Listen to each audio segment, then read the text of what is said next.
Constitution. मैं आपको guarantee दे रहा हूँ, अगर आप इस बुक के सिर्फ और सिर्फ 26 क्वेश्चन से अगर आप 26 क्वेश्चंस पढ़ लिए तो आपको बीटेक के इंजीनियरिंग में इंडियन कॉन्स्टिट्यूशन में आपको फुल मार्क्स लाने से कोई नहीं रोक सकता।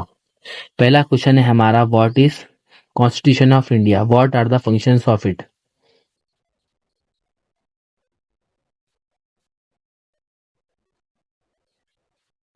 अब क्वेश्चन आपके सामने है गाइस। अगर आपसे कभी भी इसने पूछा what is the constitution of India, तो हम बोलेंगे कॉन्स्टिट्यूशन को हम संविधान कहते हैं। The constitution of India is the supreme law of the land. ये भारत देश का सब में बड़ा कानून है, इंडियन कॉन्स्टिट्यूशन। इस कानून के ऊपर कोई कानून नहीं होगा हमारा। इस कानून जो कॉन्स्टिट्यूशन ऑफ इंडिया को हमने अडॉप्ट किया है, यानी कि हमने किसी के पास से कॉपी किया है। कब किया है हमने? 26 नवंबर 1946 को हमने किया है।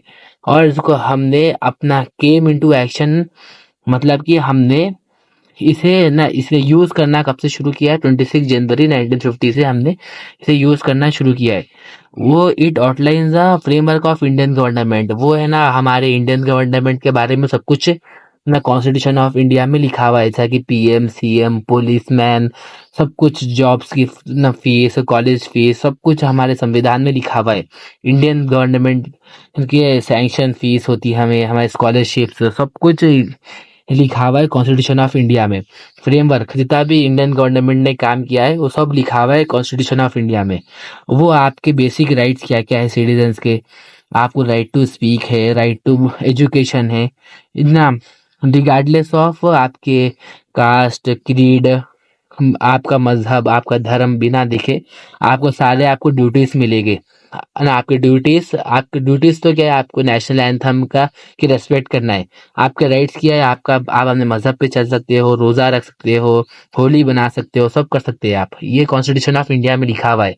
और ये मेनली क्या बताता है बोलो? Relationship between the government and the people. हम जैसा कि हम और आप जो पीपल से गवर्नमेंट के साथ क्या रिश्ता है उनका, ये सबको ये फ्रेम आउटलाइंस करता है। इस सब के बारे में कॉन्स्टिट्यूशन ऑफ इंडिया में लिखा हुआ है। सेकेंड है functions of constitution of India.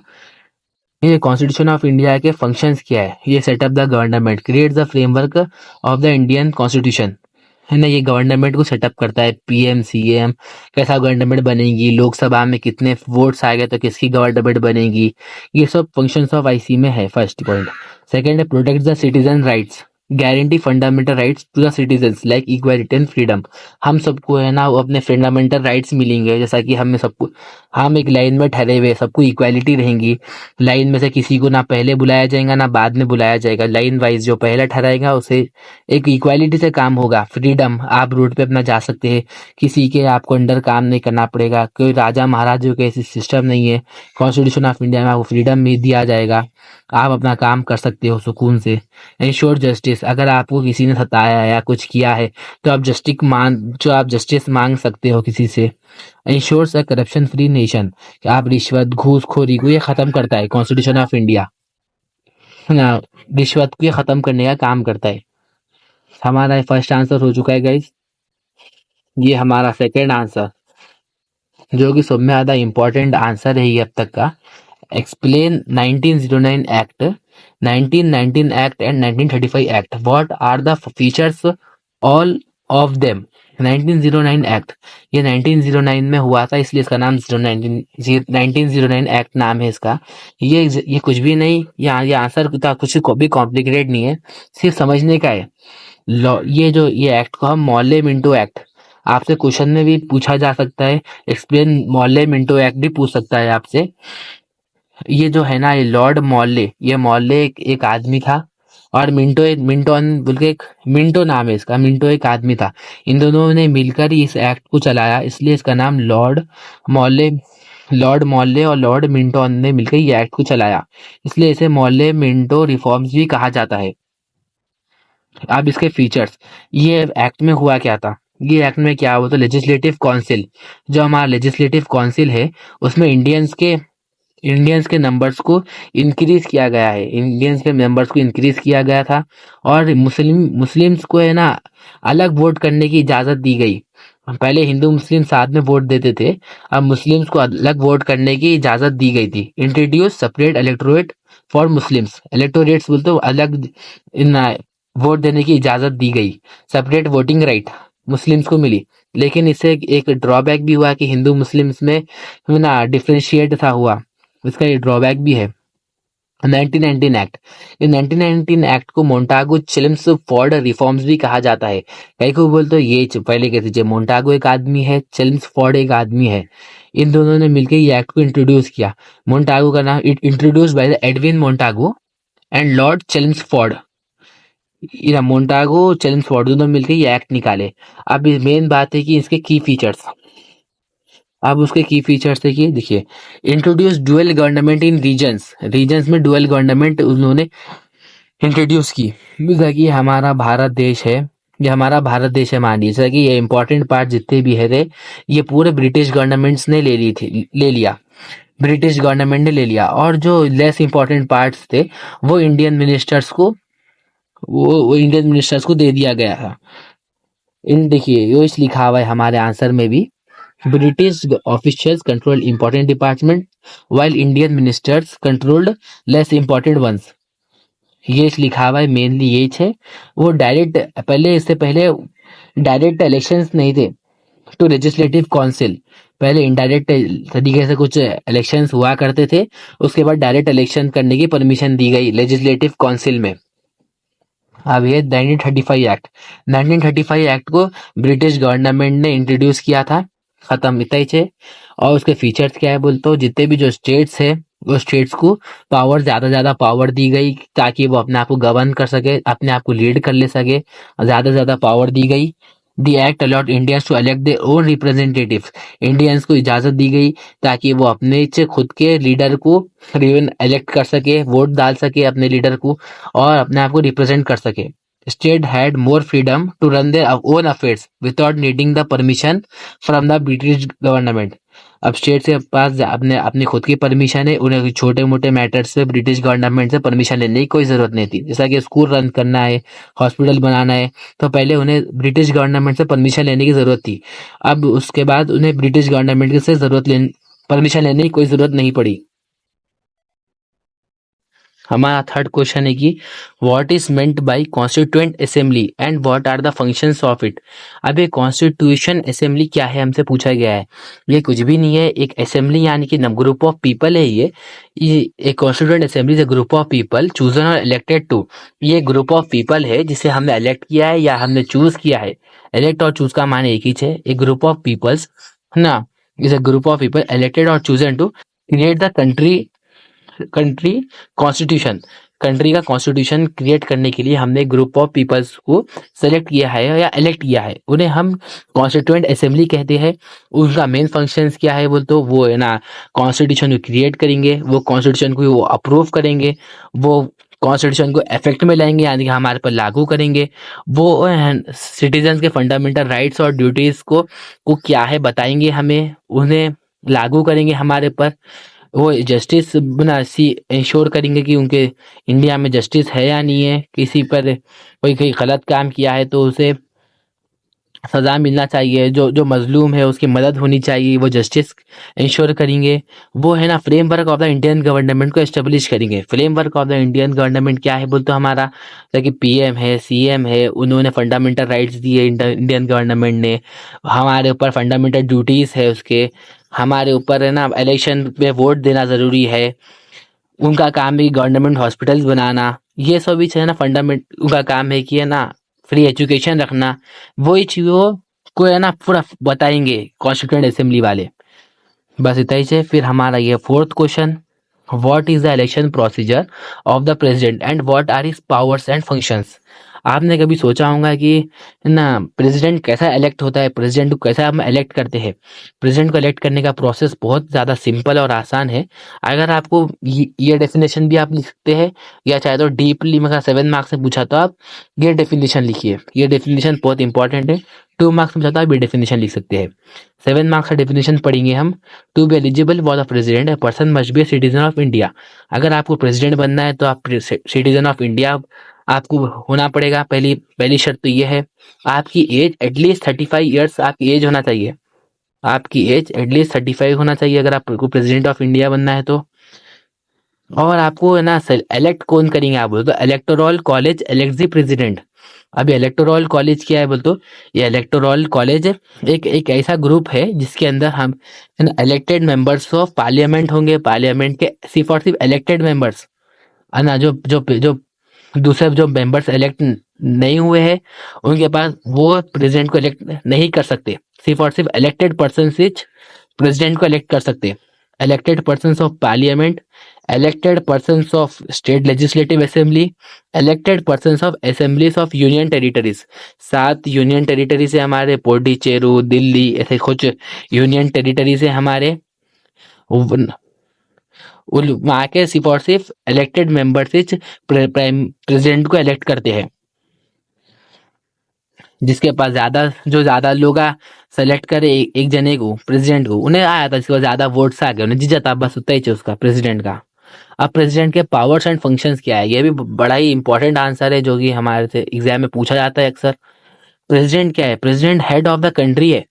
ये भी लिख सकते हैं president is the head of the country, वो हाईएस्ट अथॉरिटी है कंट्री का, सब में बड़ा आदमी है, हेड ऑफ द कंट्री।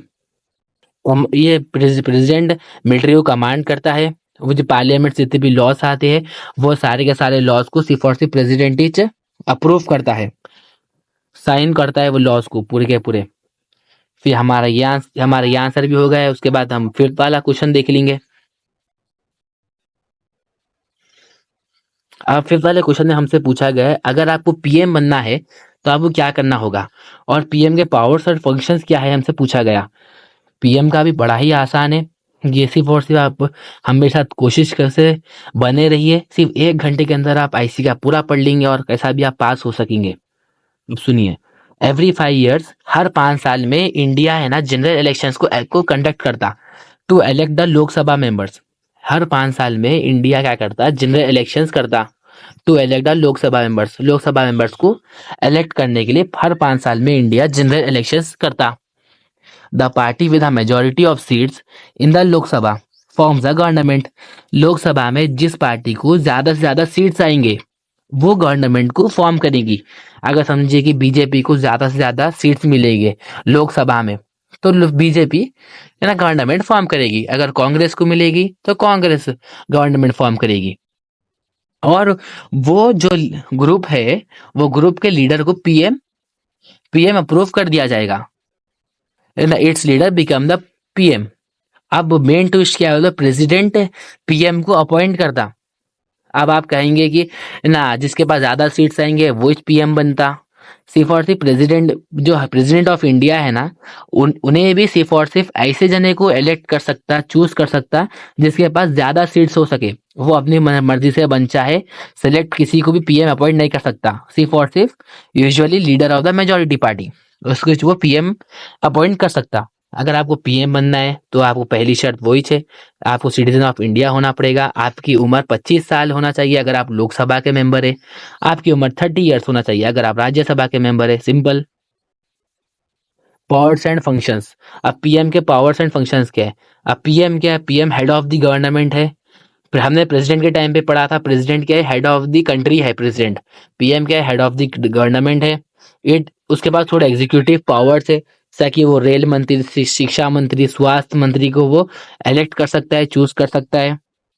वो थोड़े ऑफिशियल्स को अपॉइंट कर सकता है, जजेस को अपॉइंट कर सकता है एक्सेट्रा। अब क्या है वो, अब काउंसिल ऑफ मिनिस्टर्स की रिस्पॉन्सिबिलिटीज क्या है बोल के पूछा गया है हमसे। काउंसिल ऑफ मिनिस्टर्स क्या करते हैं बोलते बिग डिसीजंस लेते हैं पीएम के साथ, पीएम की मदद करते हैं बिग डिसीजंस लेने में। वो उन लोग सारे लॉस इंप्लीमेंट हो रहे हैं या फॉलो हो रहे हैं पूरे चेक करते हैं उन लोग। The council of ministers is collectively responsible in the Lok Sabha. Council of ministers, सारे काउंसिल ऑफ मिनिस्टर्स एक साथ काम करेंगे किसी भी लॉ को, और किसी भी लॉस को, पॉलिसीज को इम्प्लीमेंट हो रहे हैं या नहीं हो रहे हैं चेक करने के लिए सारे काउंसिल ऑफ मिनिस्टर्स एक साथ काम करेंगे। इसका यही मतलब है, works collectively in the Lok Sabha, meaning they work together to implement policy and decisions. खत्म। ये बड़ा ही आसान आंसर था। फिर आया हमारा seventh question, what is the role of cabinet. Cabinet का रोल हमसे पूछा गया है इसमें। कैबिनेट क्या करता है बोल तो takes important decisions on policies and laws and governance. हमारा जो कैबिनेट है ना वो इंपॉर्टेंट डिसीजंस लेता है पॉलिसीज के ऊपर, लॉज के ऊपर और गवर्नेंस के ऊपर इंपॉर्टेंट डिसीजंस लेता है। वो ना हमारा कैबिनेट प्रेसिडेंट को एडवाइस करता है क्रुशियल मैटर्स के ऊपर। क्या समझे कि कोई क्रुशियल मैटर है, फॉरेन अफेयर्स ऐसा कुछ मैटर है तो हम कैबिनेट आके प्रेसिडेंट कुछ एडवाइस कर सकता है। वो है ना सारे मिनिस्टर्स जैसा कि हेल्थ मिनिस्टर, स्वास्थ्य मिनिस्टर, रेलवे मिनिस्टर, शिक्षा मिनिस्टर, सारे मिनिस्टर्स एक साथ ना स्मूथली वर्क कर रहे हैं या नहीं कर रहे हैं वो चेक करता हमेशा। खत्म। सेवेंथ वाला क्वेश्चन भी खत्म। अब एट्थ वाले क्वेश्चन में आ जाइए। What is the election procedure of the governor and what are his powers and functions. अब ये गवर्नर क्या है बोल तो the governor of a state in India is not elected through direct और इनडायरेक्ट वोटिंग प्रोसेस। ये जो governor को हमें ना इंडिया के लोग जो है सिटीजन से हम उसे इलेक्ट नहीं कर सकते डायरेक्टली और इनडायरेक्टली हम इलेक्ट ही नहीं कर सकते उसे। उसे सिर्फ और सिर्फ प्रेसिडेंट ऑफ इंडिया अपॉइंट करेंगे, सिर्फ वो भी टर्म ऑफ 5 ईयर्स के लिए अपॉइंट करेंगे।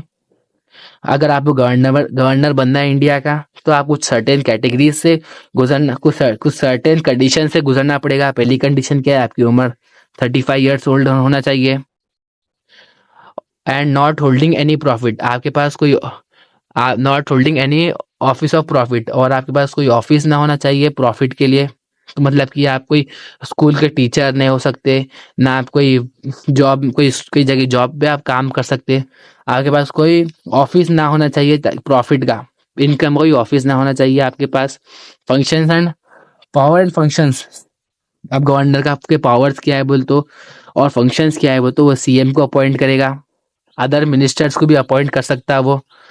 अब उसने भी ये गवर्नर भी सीएम को जैसा बोले सीएम को अपॉइंट नहीं कर सकता वो, जो जो पार्टी के पास हाईएस्ट सीट्स आएंगे उसे ही जो अपॉइंट कर सकता बस। उन मैं ना मैनेजर्स मनी है ना, उस ना स्टेट का इतना ही बजट है 100 करोड़ 200 करोड़, वो है ना बताएगा मनी मनी कैसा संभालना है स्टेट की, वो उसके कुछ लॉज बताएगा वो। अगर किसी ने कोई क्राइम किया है कुछ भी या कोई गुनाह किया है, कोई मर्डर किया है तो उसके गवर्नर के पास पावर है कि उसकी सजा माफ करने की या तो सजा उसकी कम कर देने की उसके पास पावर है। The governor has the power to forgive someone who has committed a crime और कॉमा रिड्यूसिंग और रिमूविंग द पनिशमेंट। उसके पास पावर भी होती है। नाइन्थ वाले क्वेश्चन में आ जाइए। What are the election procedure of CM. CM के अगर आपको सीएम बनना है तो क्या इलेक्शन प्रोसीजर है, इलेक्शन सीएम का इलेक्शन प्रोसीजर क्या है, पावर्स क्या है सीएम के, फंक्शंस क्या है सीएम के, हमसे पूछा गया। ये भी बड़ा ही आसान क्वेश्चन है। हर 5 साल में लेजिस्लेटिव असेंबली में क्या इलेक्शंस होते हैं, और लेजिस्लेटिव असेंबली के इलेक्शंस होते जिसमें पीपल है ना एमएलए को वोट करते। The people of India vote for the election of MLA in their constituencies. वो अपने अपने पीपल ऑफ इंडिया अपने अपने कॉन्स्टिट्यूएंसीज में एमएलए को वोट करेंगे। Hence, है ना लेजिस्लेटिव असेंबली में जिस पार्टी के ज्यादा सीट्स हो गए ना वो पार्टी का का लीडर ना सीएम चूज हो ना chosen the hence the every political party will have majority of seats, the CM will be chosen from the party। जो पार्टी के पास ज्यादा से ज्यादा सीट्स आएंगे वो पार्टी के लीडर को सीएम इलेक्ट कर दिया जाएगा। खत्म बात। ये सीएम को हमेशा है ना गवर्नर ही अपॉइंट करेगा, ये बात आपको याद रखना होगा। एक सेकंड गाइस। अब सीएम के पावर्स एंड फंक्शंस क्या है। सीएम क्या है, head of the state government, वो स्टेट गवर्नमेंट का हेड होगा। वाइल अपना president head of the country है, और हमारे पीएम क्या है बोल तो हेड ऑफ द गवर्नमेंट है पीएम हमारे। सीएम है ना रूलिंग पार्टी को है ना, CM can lead the ruling party in the state assembly में सीएम अपनी पार्टी को रूल कर सकता है, लीडर कैसे लीड कर सकता है। सीएम है ना अपने साथ थोड़े मिनिस्टर को असिस्ट भी कर सकता है, टू असिस्ट इन गवर्निंग में अगर उसे मुसीबत हो रही है कुछ मुश्किल हो रही है तो अपने साथ थोड़े मिनिस्टर्स को भी अपॉइंट कर सकता है गवर्निंग में मदद करवाने के लिए ना। सीएम है ना थोड़े इंपॉर्टेंट पॉलिसीज स्टेट पे डिसाइड करेगा, वो लॉ एंड ऑर्डर इंप्लीमेंट हो रहा है स्टेट में नहीं हो रहा चेक करेगा। डेवलप दी स्टेट, वो स्टेट के सारे डेवलपमेंट पे का ख्याल करेगा, मेट्रो डालना स्टेट में ऐसा की ऐसी चीज़ों का ख्याल करेगा सीएम। अब हमारे सब में इंपॉर्टेंट क्वेश्चन हमसे पूछा गया है, what is the significance of 74 amendment of 1992। 74 amendment of 1992 क्या है, हमसे पूछा गया। The 72 the 74th amendment main goal is to give more power to the local government cities and town. इसका मेन गोल क्या है बोल तो लोकल गवर्नमेंट यानी कि म्यूनसिपैलिटीज को ज्यादा से ज्यादा पावर देना, इसका मेन मकसद था। The amendment makes local government like municipalities a part of constitution। ना लोकल गवर्नमेंट को कॉन्स्टिट्यूशन का एक पार्ट इकरार कर दिया गया था 74th अमेंडमेंट एक्ट में। 74th अमेंडमेंट एक्ट में लोकल गवर्नमेंट के पास एक must have elected representative. Local government के पास इलेक्टेड रिप्रेजेंटेटिव रहना ज़रूरी है ताकि सिटीजन्स उसे चूज करे और अपना लीडर मान सके इलेक्शन के द्वारा। सम और 74th अमेंडमेंट एक्ट में ये भी कहा गया कि थोड़े सीट्स है ना मार्जिनलाइज्ड कम्युनिटीज जैसा कि SC ST वुमेन जिसके साथ भेदभाव होता गया है सालों से, उनके लिए थोड़े सीट्स रिजर्व करके रखो। और हेल्प और एक पॉइंट उसने कहा है, हेल्प लोकल गवर्नमेंट मेक दे ओन डिसीजन। लोकल गवर्नमेंट को खुद के डिसीजंस लेने में मदद किया गया था उसमें, ताकि वो अपने मनी को मैनेज कर सके। मैं होप कर रहा हूँ कि आपको समझ में आ रहा है सब कुछ। मैं बहुत स्पीड में जा रहा हूँ जल्दी जल्दी एक्सप्लेन करते हुए। अब हमसे पूछा गया है बलवंत राय मेहता कमेटी। अब ये बलवंत राय मेहता कमेटी क्या है? बलवंत राय मेहता एक कमेटी इंडियन गवर्नमेंट के द्वारा फॉर्म की गई थी। कौन से साल में फॉर्म किया गया था? 1957 में बलवंत राय मेहता कमेटी को फॉर्म किया गया था लोकल गवर्नमेंट को एक रास्ता दिखाने के लिए, ताकि लोकल गवर्नमेंट की गवर्निंग इम्प्रूव हो सके। इसलिए इंडियन गवर्नमेंट ने 1957 में बलवंत राय मेहता को इंट्रोड्यूस किया था। ये बलवंत राय मेहता चेयरमैन थे। ये एक आदमी है जो चेयरमैन थे बलवंत राय मेहता कमेटी के। बलवंत राय मेहता ने क्या किया? बलवंत राय मेहता ने 3 टियर पंचायत राज सिस्टम को एस्टेब्लिश किया उन्होंने। अब ये 3 टियर पंचायत राज सिस्टम क्या है? पंचायत राज सिस्टम 3 टियर है। फर्स्ट क्या है? ग्राम पंचायत। सेकेंड उन्होंने कहा पंचायत समिति। थर्ड उन्होंने कहा जिला परिषद। थर्ड उन्होंने जिला परिषद इंट्रोड्यूस किया। फर्स्ट क्या है? First 3 tier panchayat Raj system उन्होंने एस्टेब्लिश किया। ग्राम पंचायत में उन्होंने लोगों को बेसिक चीज़ें प्रोवाइड की, जैसा कि water, sanitation and roads, basic चीज़ों का ख्याल किया गया था ग्राम पंचायत में। फिर है पंचायत समिति में ना उन्होंने ना थोड़े ना डेवलपमेंट प्रोग्राम्स को उन्होंने लागू किया। उन्होंने थोड़े से एग्रीकल्चर, हेल्थ, एजुकेशन ना वाले सेक्टर्स पे काम किया पंचायत समिति में। उसके बाद जिला परिषद, डिस्ट्रिक्ट काउंसिल, जिसमें overall development of the district पे ध्यान दिया गया था। अब इसके कंपोजिशंस, बलवंत राय मेहता चेयरमैन है, पॉलिटिशियन भी है, सोशल वर्कर भी थे। एस के दे एक आदमी थे, उन्होंने मेंबर है बलवंत राय मेहता कमेटी के। उन्होंने पॉलिटिशियन भी है, मेंबर ऑफ नेशनल कांग्रेस थे उन्होंने। GB Pant, CM of UP. ये तीनों और मैनी मेंबर्स थे। वो मैनी मेंबर्स थे वो पूरे बलवंत राय मेहता कमेटी के आदमियां थे। कंपोजिशंस भी हम कहते हैं उन्हें। अब आपका 12th क्वेश्चन आपके सामने है, what are the functions and compositions of Ashok Mehta committee.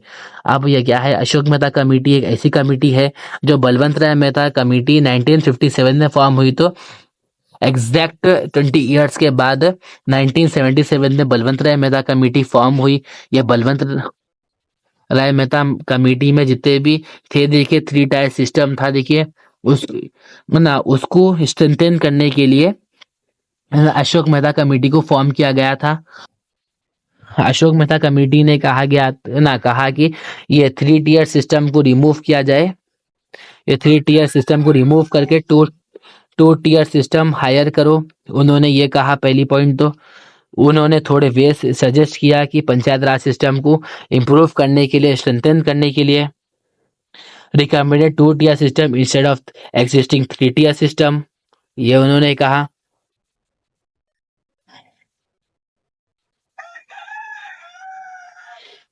उन्होंने तो 2 tier सिस्टम कहा आपको, तो मैंने इससे पहले कह दिया। अब पहला क्या है, जिला परिषद, सेकंड था मंडल काउंसिल। उन्होंने ये 2 tier सिस्टम में ये दो को उन्होंने बनाया। जिला परिषद डिस्ट्रिक्ट काउंसिल है, जिसमें ओवरऑल डिस्ट्रिक्ट की डेवलपमेंट करेंगे वो मंडल परिषद तो मंडल काउंसिल भी कहा जाता है इसे, जिसमें है ना ग्रुप ऑफ 20 to 50 विलेजेस के ग्रुप को मंडल काउंसिल का नाम दिया गया।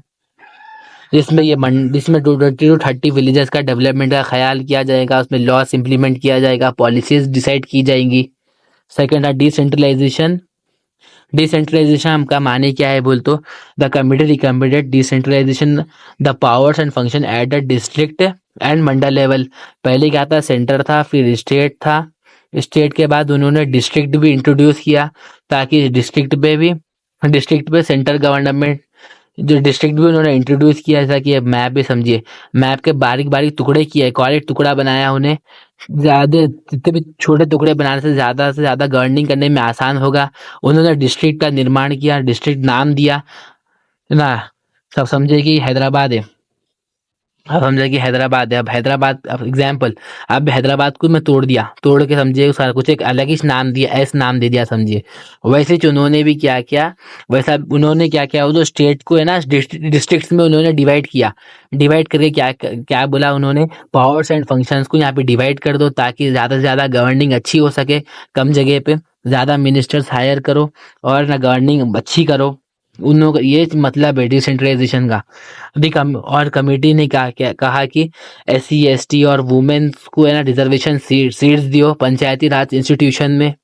और कमेटी ने क्या क्या बोल तो, पंचायत राज सिस्टम को है ना अपना पावर दियो कि वो लोगों से टैक्स ले सके और अपने फाइनेंशियल रिसोर्सेज को एस्टेब्लिश करे, मोबिलाइज कर सके, अपने आप को डेवलप कर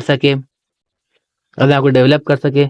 अब ये कंपोजिशन जानेंगे हम कमेटी के अशोक मेहता कमेटी के कंपोजिशन है बोल तो, अशोक अशोक मेहता चेयरमैन है, वहाँ के पॉलिटिशियन भी थे।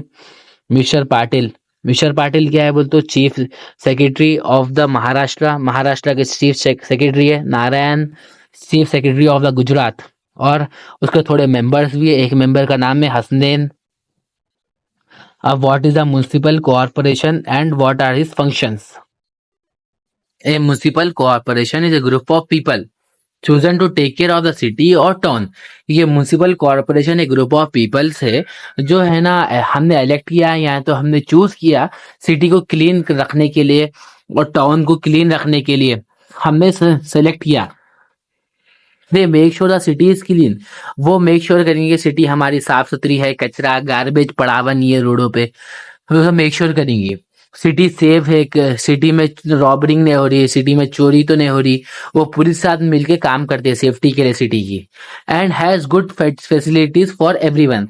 सबके लिए वो गुड फैसिलिटीज, यहाँ कि सेफ वाटर, सना मतलब कि साफ पानी सबके घर में आ रहा है या नहीं आ रहा, या सबके लिए सबको अच्छी साफ रोड मिल रही है, रोड पे गड़े ना हो, रोड साफ सुथरी सबको मिले, ये सब गुड फैसिलिटी सबके लिए वो ख्याल करते। उनके फंक्शंस क्या है, they make sure roads are build and fixed so people can travel safely. वो मेक श्योर करेंगे कि रोड साफ सुथरे है ताकि लोग ट्रैवल कर सके सेफली। वो है ना क्लीन वाटर आपके घर में आ रहा नहीं आ रहा वो इंश्योर करेंगे। They keep the city clean. उनका काम है कि सिटी को साफ सुथरा रखेंगे, कचरा कचरा गार्बेज रोडों पे नहीं रखेंगे, कचरे की कुंडियां नहीं रहेंगे, का काम यह है। They work with the police to keep the city safe and secure. वो पुलिस साथ काम करेंगे सिक्योर सिटी को सेफ रखने के लिए। They collect the tax from the people and provide facilities. उसके बाद ये क्वेश्चन भी हमारा हो गया। फिर से बाद आया है हमारा 15th वाला क्वेश्चन। रुकिए गाइस, एक